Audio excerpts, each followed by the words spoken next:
Parliament బిల్డింగ్లో ప్రధానమంత్రి మోడీని ఆశీర్వదిస్తూ తమిళనాడులోని పీఠాధిపతి సింగోల్ అనే పవిత్ర రాజదండాన్ని ఇచ్చిన విషయం అందరికీ తెలిసింది.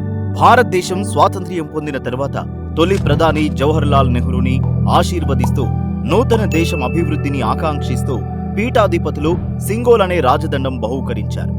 భారతదేశ చరిత్రలో కేవలం 2 ప్రధానమంత్రులకు మాత్రమే లభించిన ఈ రాజదండం ఆశీస్సులు లెజెండరీ స్టార్ యాక్టర్ మోహన్ బాబుకి లభించింది. పరమేశ్వరుడి భక్తుడు అయిన Mohan Babu Kannappa cinema shooting successful గా పూర్తి చేసిన సందర్భంలో పంచభూత లింగ క్షేత్రాలు చిదంబరం, కంచి, అరుణాచలం, జంబుకేశ్వర్, శ్రీకాళహస్తి సందర్శించారు.